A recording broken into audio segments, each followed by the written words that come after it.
So we got to this point where we've got our design ideas, and we were talking here about this sort of cross-sectional area. This is across this design here is going to be my thinnest point that's going to come into contact with the object. There's going to be bending forces and that went in the clamp, so I've got a sort of little illustration of a bit of foam there. You can imagine that's going to have a curve cut out of it, and you're going to be your thinnest point. And I'm just curious to know how stiff that is. Is it going to be strong enough, and can I make it stiffer? And it introduces a very clever little engineering technique with regards to something called the pull this over here, the second moment of area. Now the second moment of area, if we're doing this, it's 10 by 30. Now there is a more complex deflection calculation where you're looking at a beam and you're bending that beam and you're looking at the forces and how it actually reacts. Part of that calculation is a slightly simpler calculation to do with the cross-sectional area, the end section. And that gives us something called your inertia. And the inertia calculation is the base times the height cubed divided by 12. And that's actually quite a handy little calculation for us to evaluate how strong or how this would cope as a gripper mechanism. If it applied pressure, would it bend, would it flex? And I picked its weakest point. Where is the base 30? So the base here is 30 millimeters across. Where on the object? So across the cross section of the drawing here. So imagine the end of this here. This bit here would be 30 millimeters across there. Right, okay. Yeah, and that looks square, but actually that should be about 15. So this bit here would be 10. So that little cross sectional area, oh, that's good. We'll draw that in there like that. Would be 10 by 30. So you've got an area there of what, 300 millimeters squared? So 300 millimeters squared of material, because what I want to do is reduce that number but keep this or increase it. So this is working out at the moment to 30 times 10 cubed divided by 12. Now I can't do that in my head. I'm sure that some clever people here can. So I'm going to do 30 times 10 cubed, 30,000, and then divide by 12. I can do 45 divided by 2. Yeah, 2,500. See, I knew somebody here could do it. And that's millimeters. Interesting one here. Hypercubed. Millimeters to the 4. Okay, so when you see 2,500 millimeters to the 4 or meters to the 4, you'll know that A, it's hypercubed, and it's probably talking about something called inertia. Okay, I don't know why it's called hypercubed. That's terrible. Cubed, hypercubed. So, looking at this, how can I reduce the material or increase or maintain this amount of stiffness, the inertia in the material? I'm happy with it being 30, but I'm wondering if I extend this, and what I'm thinking here is if I did, I'll just do a little sketch here, if I did a sort of U-shaped beam, if I do that, and hollow it out, and then put a curve in it, so if I made this 20 and I made that 15, I would get this sort of U shape, go down here a little bit, which would be 5 millimeters deeper. So it's gone from 10, it's gone down to 15, but it's the same width. And then if I make this material thickness sort of 2 millimeters, so if I got a sheet of aluminium and folded it up into this design, and then cut my curve out, and I could drill my holes through it,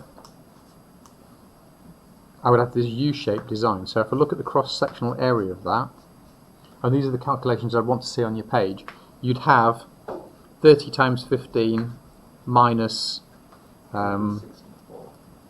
what's the inside there? So 26 across there by, what's 15?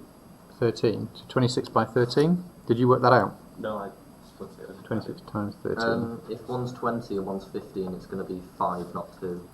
The bottom bit. 15 minus 2. No, so it's at the end it's 20, and then when it gets to the curve, the finish point is 15. So let's have a look at 30 times 15 equals 450 minus 26 times 13 equals 112. So we've gone. Can we stop tapping? Thanks. We've reduced the area.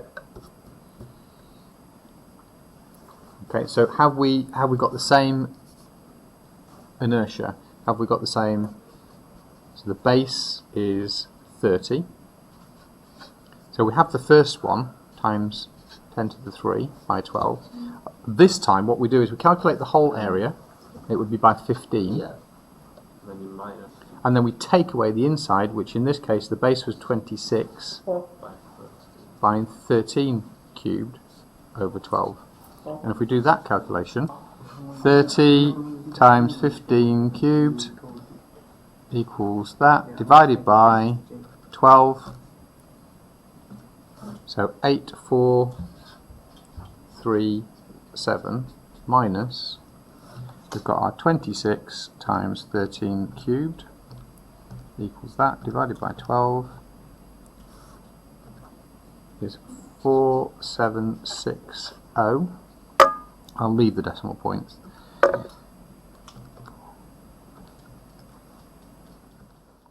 So the inertia is actually now 3676, round it up 77.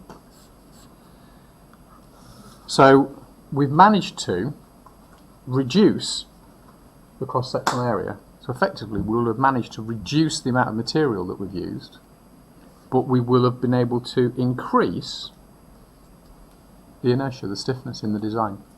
So actually, this is how we optimize an engineering design. But how is it going to be? How is that going to be there if it's a clamp? If you could have two of these pieces, so I've got a U shape that going that way, and doing that piece, and I could make another one upside down, going that way. Oh. Yeah. Or I could even do them the other way around and put some foam padding in. It's at this point I'd want to make a model. I'd knock up a little cardboard model and I'd start rearranging things. The cut out bits of surface Curve. would want to be on the other side then, wouldn't I'd they? probably, well, it might be better if they were on this side because it would be easier, and then I could put something in there like a bit of foam padding in that. Yeah. Again, this is where you start playing with the model. But if they're on that side, then they're on the outside, so how are they going to hold it together on the inside? Well, it's going to be similar, but the weight's just going to go down, it's not really Yep. pushing out. Alright. I mean, But as long as again, it's on the and this is why there shouldn't just be one drawing in your thing. There should be a series of drawings exploring the numbers, exploring the maths, looking to improve the, and then looking at the design and making changes.